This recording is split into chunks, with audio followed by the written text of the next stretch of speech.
Good morning, good afternoon, good evening, everyone. We return here to chapter 24 of our book club series. Thank you so much for being here with me today as we continue this series of discussions that are contained in this beautiful book. If this is the first time you join us, please note this is the eighth book from the psychological series written by spiritual author Joanna de Angelis. We selected this book to kick off our book club in 2022. So, what we do, we meet weekly to go over a single chapter of the book. And I invite all of you to go to our YouTube channel, which is Solitude Center for Spiritual Living, if you would like to listen to our previous discussion. I'm putting that in our chat. So let's go ahead and get started. Um, I mentioned this before, right? But I'd like to remind all of us that the psychological series, as it was written by Joanna de Angelis, has a goal to provoke reflections about life, about ourselves, our problems, our conflicts, our challenges, and all the complexities, all the nuances that makes us us. So I encourage all of you to read the book and let me know if you agree with my interpretation of the text. So if we go into the agenda for today's, I'd like to see what we're going to talk, right? I'd like to expose and break down a little bit. So we are here to discuss, as simply put, what is required to overcome the barriers between you and me and our goals. And surprisingly to most, Joanna de Angelis brings very a lot of clarity on the role, and I have to say, uh, I brought forth some of the things, some of the language that Joanna speaks today in a parallel to business language, to our day-to-day language. So it's really interesting for me to expose this chapter further. But anyways, she brings the clarity to the role of moral integrity. That's the title of the chapter, to relieve our confusion, to in a way address our sense of frustrations, because often we are truly unable to fulfill what we want to do, our objectives, our goals in life. So we'll go over the chapter in the next few minutes together, and it's a rapid fire, right? We only have about 30 minutes. But please note that we are going to divide in three subtopics: integrity and trust. Um, there is always a way, which has a particular note to me, and the story of Sisyphus. Yes, you heard it right. We're going to go all the way to Greek mythology to talk a little bit about Sisyphus and how he exemplifies what we don't want to happen to us. So let's go ahead and keep going. um, integrity and trust, very interesting to me when we talk about moral integrity, right? And Joanna starts the chapter um, letting us know the true value of integrity, and how those of us with a strong sense of integrity, we don't rely on spin, right? On manipulation or any Machiavellian, those are my words, right? But any Machiavellian antics to reach our own goals. We just do it. And as I look into the dictionary, I come across the definition of what is integrity. So, integrity is the quality of being honest. And I think this is the big word for me: honesty. It is also uprightness, rectitude, and honor. another big words for us, which really, when we go back to this definition dictionary, it really means that if we don't have integrity, right, we may not be so honest with ourselves and with others and with our problems.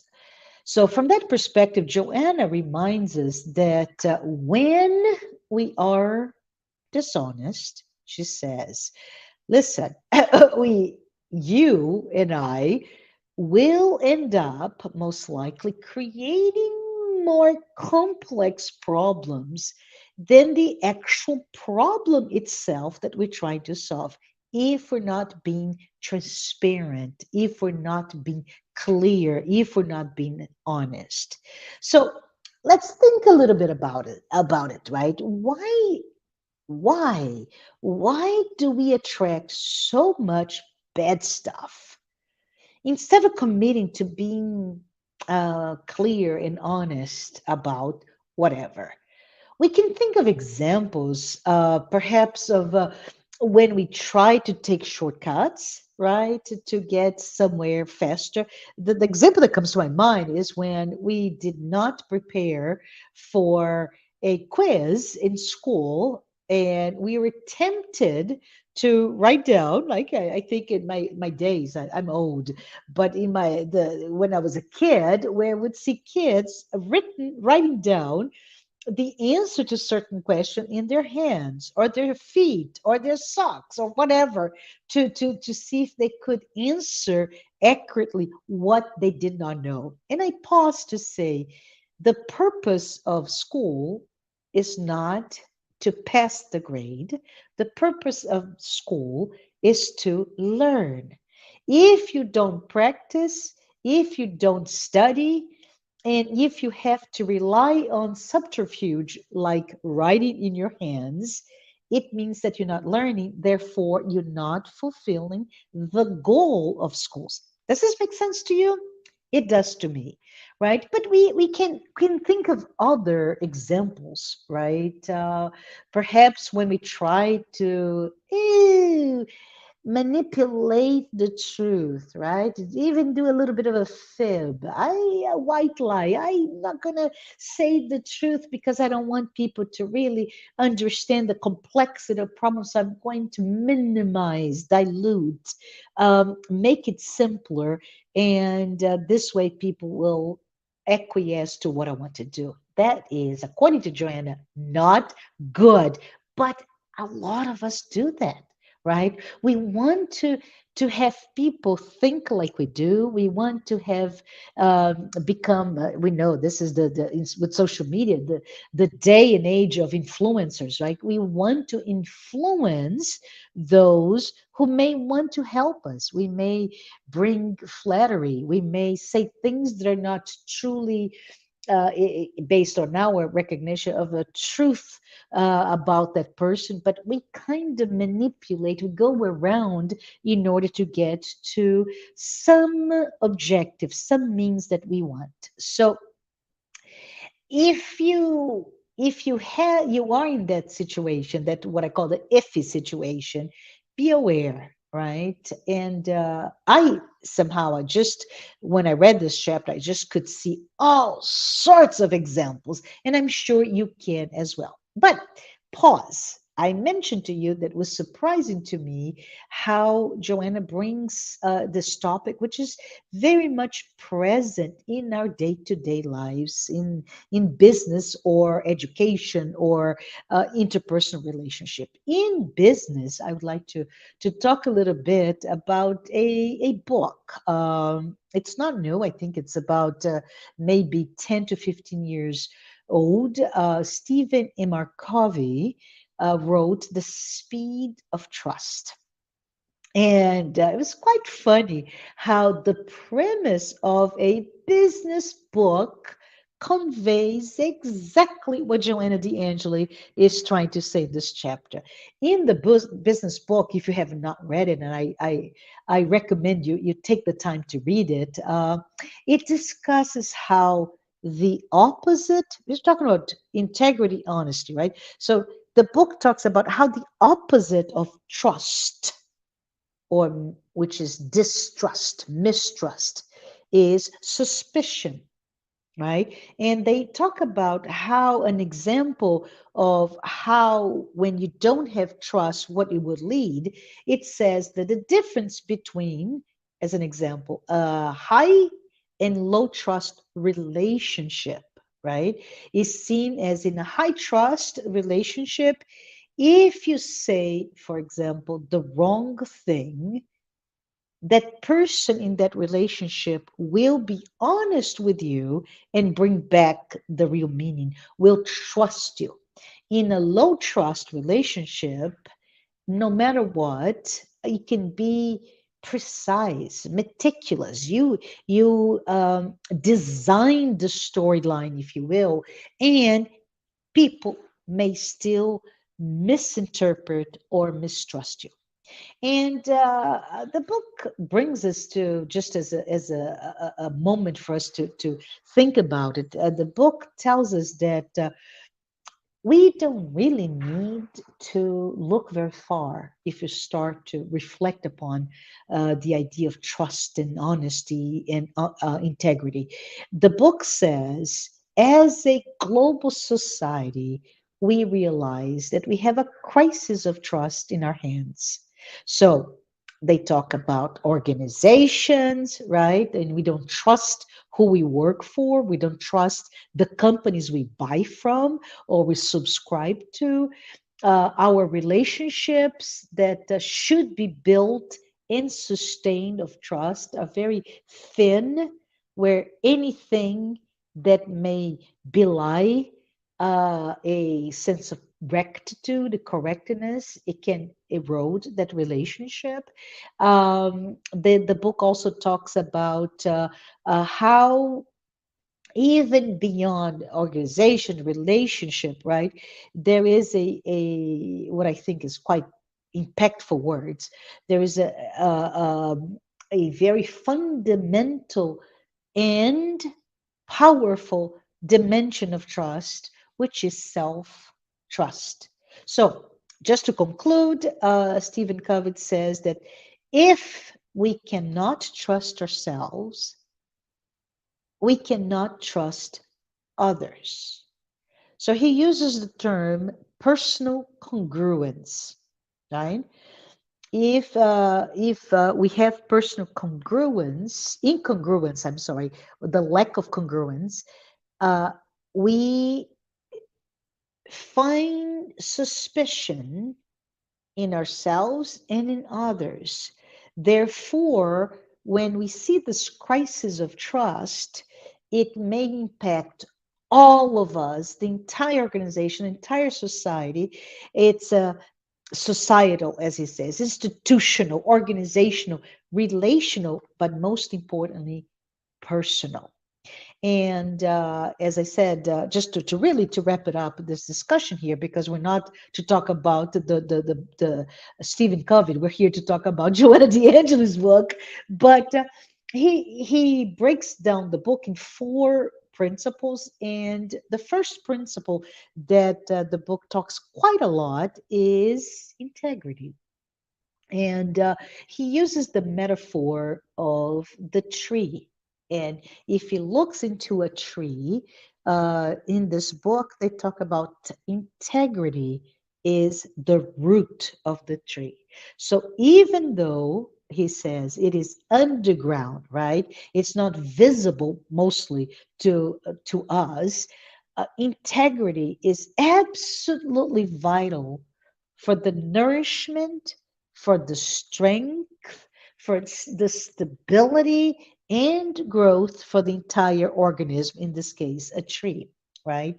So, why do we say that? It's because we see in ourselves and to our closest to us, our family and friends and peers, right?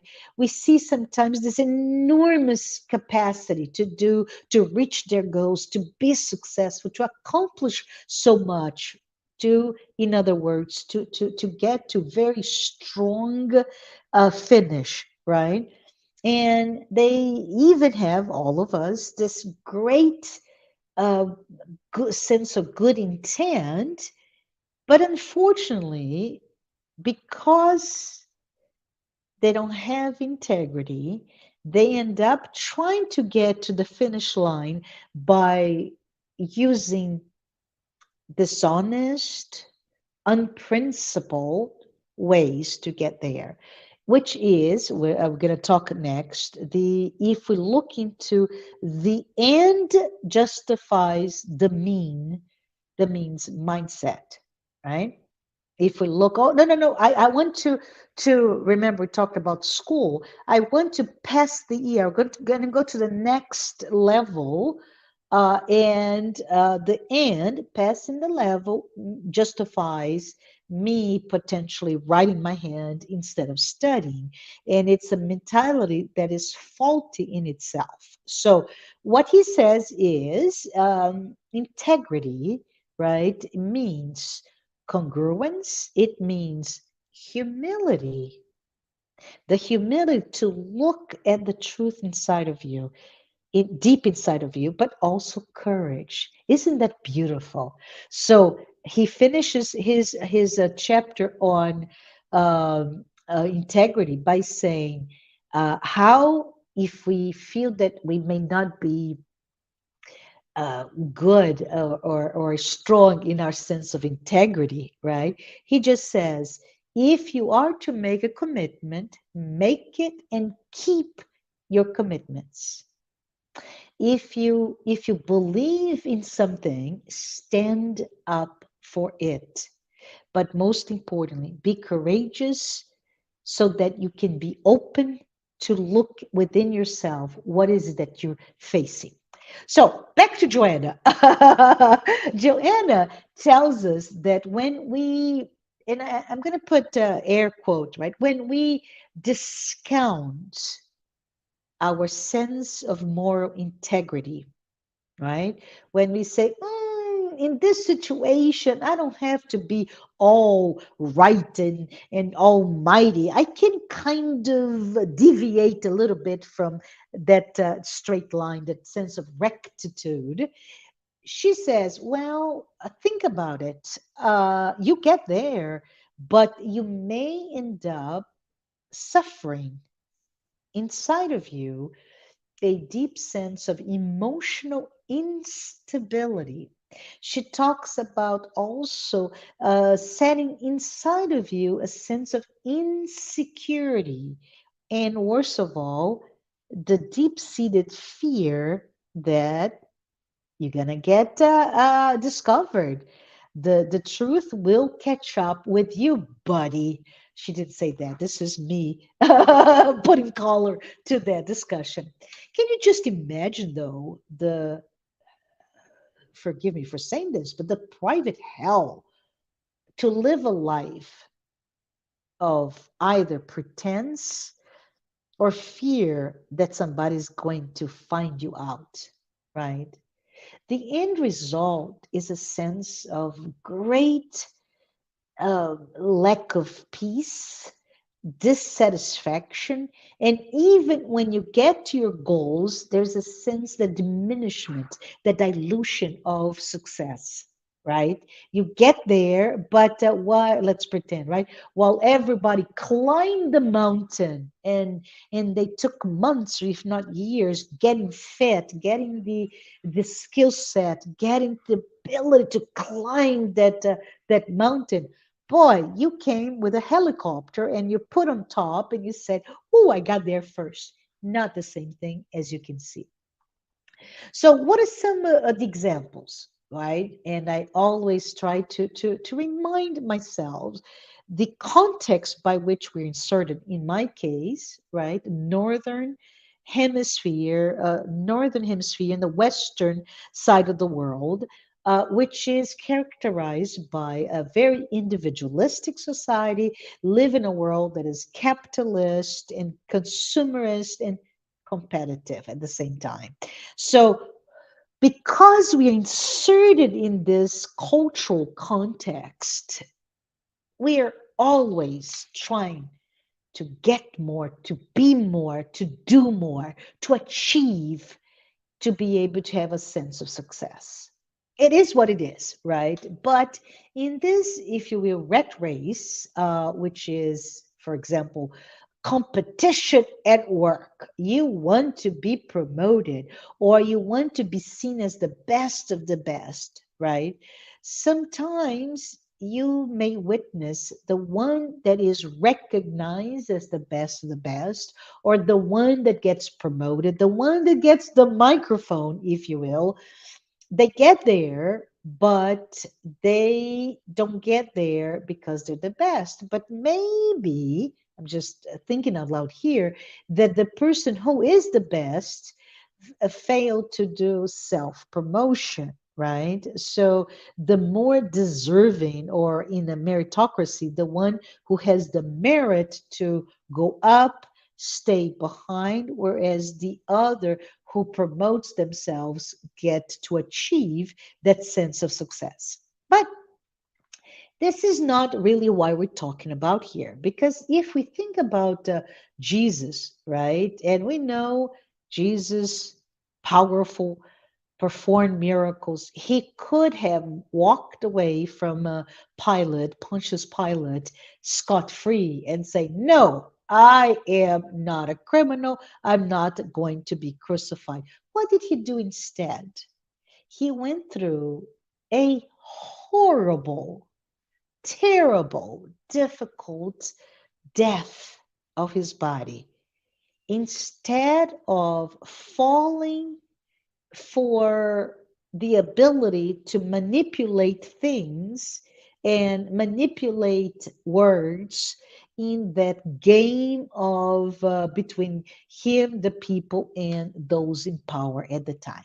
I'm not saying by any means that we need to undergo terrible deaths. That's not what I'm saying. What I'm trying to say here is that we have to find ways to live honestly. And again, honest is the big word for this chapter. Honestly, and find within us the courage to act with honor. If we cannot be honest and honorable to in order to achieve our goals, right? We are honest, we are honorable, we are have integrity, and but Marcia, I still cannot reach my goals.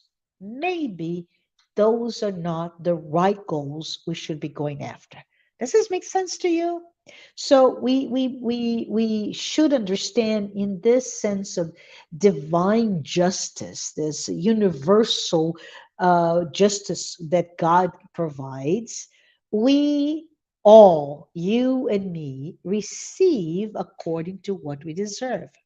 So here's just an invitation, real quickly, for us to push forward, to keep working, to develop our moral values, our moral skills, our integrity quotient, if you will, um, because we are immortal souls.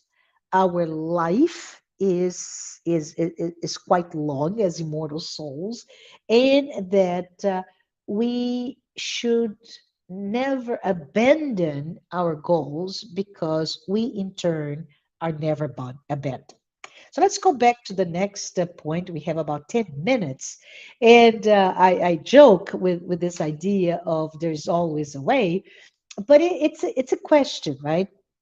Um, if there is an issue that perhaps we are about to uncover, right? Joanna reminds us that most of us, in fact, she says, the overwhelming majority of us, when we are faced with a challenging situation, we end up postponing it instead of looking and prioritizing and committing to finding and implementing a real solution. We we we, we just, no, I don't, it's too much, too big, I don't want to deal with it, or we try to do in such a way that we may end up creating more problems than the current situation. right? And we do this when we don't address the problem itself. Perhaps it's important for us to think that our efforts are directed at addressing the symptoms of a problem, but we shy away from what is really, really needed to identify and address a root cause, right? So, according to Joanna, our behavior really stems from, yeah, our lack of moral integrity, right? The sense of honesty. We talked about it, honor. But she also adds two components to that. She says the behavior of not addressing the problem hard on is that number one, we are afraid. We have a fear, this deep seated fear of examining the reason behind what's causing the problem, or in other words, the reasons behind our pain. That's number one. The second item that she reminds us that we also are afraid of confronting the root of it all with that effort and determination to understand. So instead, what do? We go through a situation with a half-hearted sense of purpose. We want an immediate way to address or minimize the pain the situation is giving us. We minimize the impact, right, of that situation. And whatever it is, we just try to dilute, to diminish, to remove the cause of discomfort, which, in other words, could be the symptom of something else larger, right? And we try to look at the symptom. Is that headache? And we keep popping the pain medication instead of looking at what is it that's causing that headache, for example. We don't look of this is majority of us to the root cause, and what is it that trigger to that problem, and it's actually causing us to lose our sense of peace, our a sense of balance. Why is that? Are we just complacent, do you think?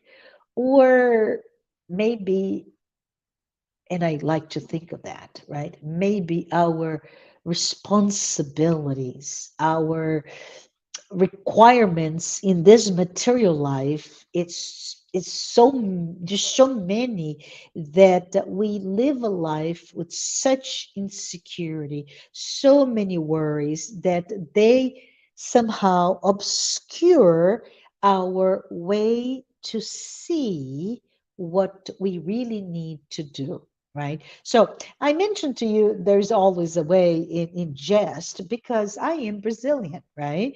I grew up in Brazil, and there's a saying in Portuguese would be jeitinho brasileiro. What is jeitinho brasileiro? Well, it roughly translates into there is always a way, right? If we cannot get to what we want initially, we can always find another way.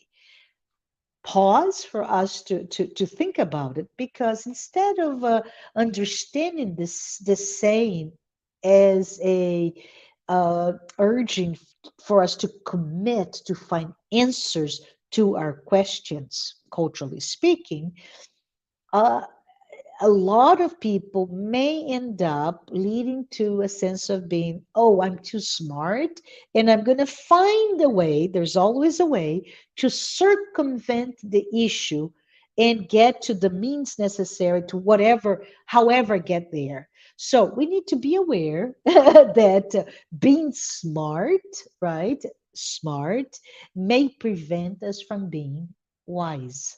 In other words, improvisation to get to solve a problem may be an answer, but it really replaces that reflection, right? That planning and designing how to really attack what is the trigger of the problem. So, Joanna, concludes by saying, before we do anything, before we engage in any problem, any issue, let us pause,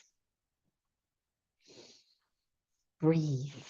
Let's make sure we have allocated enough time to reflect, to practice what she calls conscientious decision making. And as such, we find that as a tool that will help us mature thoughts, to let us to identify our potential flawed approach and course correct early on. But I promise you that I would also talk about Sisyphus. So let's talk a little bit about Sisyphus. Sisyphus is it's a Greek, part of a Greek mythology, and the story I'm going to try. I'm already out of time, so let me go really, really fast. So, do you remember in mythology the story of Sisyphus carrying that boulder, right? He just goes, and his goal is get to the top of the mountain. And at the end of the day, what happens? It slips, and he has to try all over again. Why is that? Well, if you give me just a minute, I would like to tell you the story. So, who was Sisyphus? He was a king in Greece, of Corinth.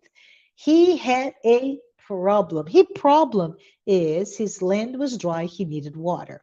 So instead of addressing the problem of his land is dry, he needs water, he's tried to manipulate, right? That's the story. And he was deceitful, and he found out that the daughter of the river god, Aesopus, was kidnapped. Zeus, right? Kidnapped Aegina, and what? Voila! Instead of addressing the dry land, Sisyphus goes to Aesopus, the father, and says, "Listen, Zeus got your daughter, but because I'm telling you this, you can help me with my dry land, okay?" So, yes, he gets a spring, he fixes the water, but now what happens? What are the unintended consequences to do things by interfering and being manipulative? Well, um, Zeus was not happy. He then ensured death would capture and kill Sisyphus, but Sisyphus was cunning. So when he faced death, he said, "Death, you're so beautiful. Just all the flattering and cunning as he was, he captured death." Well, Pluto, god of soul, and this is really cute. Soul and unconsciousness, right? We're talking about Joanna and psychological, but Pluto, the god of soul and consciousness, in addition to Mars, god of war, got really upset because without death, they could not do what they needed. So where do they go? They go to Zeus and they say, "Please deal with Sisyphus." So Zeus frees Death and says, "Go get Sisyphus." And when Death goes to capture Sisyphus, he cons Death again. So you can see that lack of moral integrity in Sisyphus runs through the course. So he, in so many words, he tries to ask his wife to not, when he dies, to bury his body. Then he goes to Zeus and says, "Listen, my body was not buried. I need to go back to earth to pay respect to my body." Zeus consents because trust, right? So he goes back home, he re enters the body, escapes with his wife. All things considered, life doesn't end. Hermes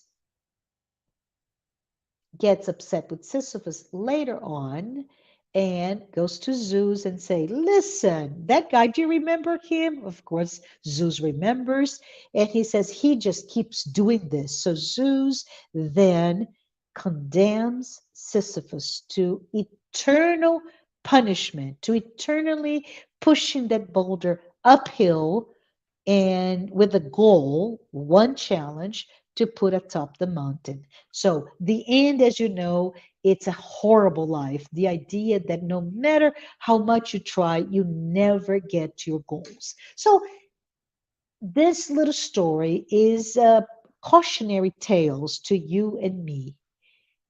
Let's, when faced with problems, our dry land or whatever, let's be honest. Let's work with rectitude, with more integrity. Let's commit to to pause, to look at the problem and do what we must do. Let's not cut corners. Let's do it right. And let's reach a sense of completion and success. When we postpone or we don't even finish a task, at the end of the day, it will be complicating our lives. And like Sisyphus, we will never be free, no matter how long, right? So we will be imprisoned to the consequence of our commitments, and we are creating unnecessary complication to our lives. So, honesty, sense of obligation, moral integrity, all of those things together will guide us to fulfill what we must do without pretense, without workarounds, without any manipulative ploys to get to what you want. When we understand what we need to do, we indeed encounter stamina, we encounter courage, and we do it right. So, just to finalize, what is success? Well, it is simply the implementation of a real solution to our existential problems when we do that without causing harm to others or even delay those problems. So with that, I'd say thank you for being with me. I am a few minutes late today, but I'll see you next week. Thank you and goodbye.